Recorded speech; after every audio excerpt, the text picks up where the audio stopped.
Today I'm going to review Spasmo from 1974. But first, subscribe to my channel. I've got loads of stuff coming up. Spasmo. Spasmo. Spasmo. Spasmo. Spasmo.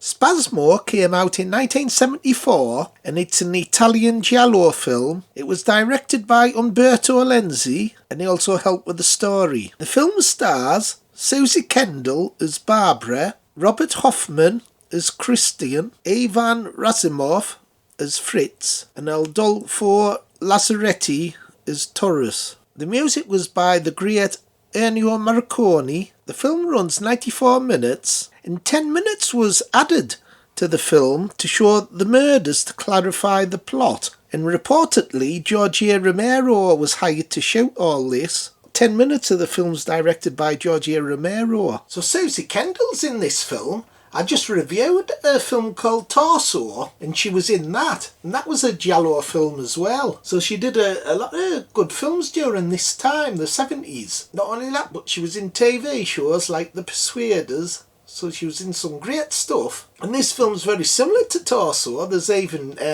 mannequins in this film. And there was dolls in Torso. Hey, what's with all these bloody mannequins in the film?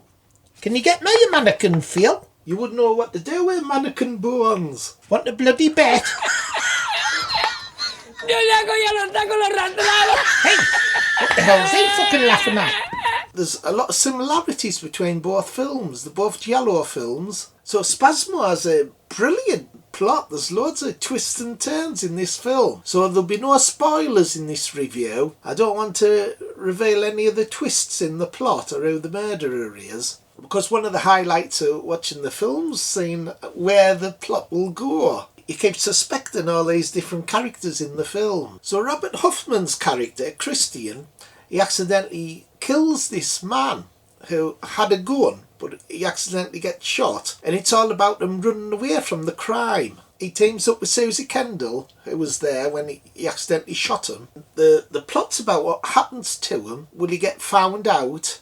It's a lot like the Alfred Hitchcock film North by Northwest, where the character of Cary Grant kills someone and he's on the run. For a giallo film, this film's not very gory at all. There's not many murders. You don't see much blood in this film, but it is suspenseful. It's more to do with like a mystery, seeing what happens to the main leads in the film. And the location works lush in this film, with it being shot in Italy. Some great directional touches. You get all the trademarks of the giallo film with the black gloves, the close-ups. Ennio Morricone, he did the score for the film and he's done loads of good films. He's done over 400 film scores. He's done the Clint Eastwood Dollar trilogy films, done the Dario Argento Animal trilogy, done Once Upon in America, The Thing, The Untouchables, Exorcist 2, and that's just to name a few of them. So he's a brilliant composer.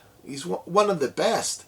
And the director's quite well known as well. Umberto Lenzi, he's done loads of horror films and giallo films. He's also done some cannibal films as well. He's done Eaten Alive, a very gory film called Cannibal Ferox. So he's a great director. But what also is interesting about this film is that George Romero did 10 minutes of it reportedly, that to show more deaths. Like 10 minutes worth of showing who's murdering these people. It was inserted into the film to clarify the plot. The plot is kind of convoluted. So I thought Suzy Kendall and Robert Hoffman were brilliant in this film, especially Suzy Kendall. She's a very talented actress. And I love the look and style of these films. They're very similar to Dario Argento's films, his earlier works. The film does have a funny title though. Hey, what a daft bloody title. Are you a Spasmo, Phil? I'm not. Could have bloody fooled me.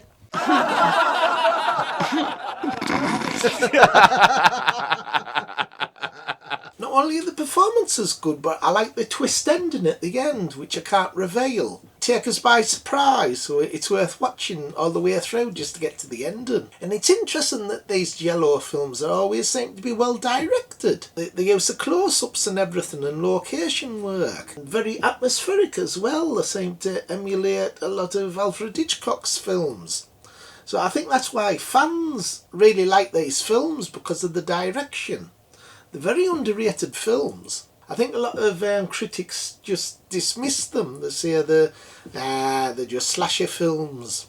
But they're a little bit more than that. They're very stylish. Also what I like about them is even when there's no kind of supernatural element involved, the films are so creepy and weird. You're always wondering, is there something totally weird going on here? Kind of imagine that the verging on the supernatural at times. So overall I thought this was a really good film, very suspenseful. Although there's a low body count and there's not much gore, it does keep you on the edge of your seat wondering what's going to happen next. And it does have a good twisty plot. So although it's not as good as the film Torso that I reviewed earlier, it's still pretty good. So out of 10, I think I'd give this one 7. 7 out of 10.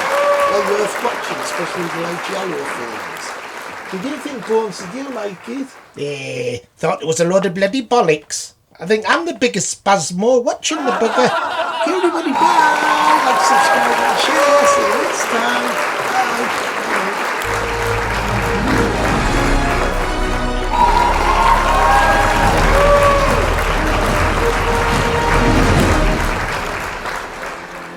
I'm not a strong woman, Christian.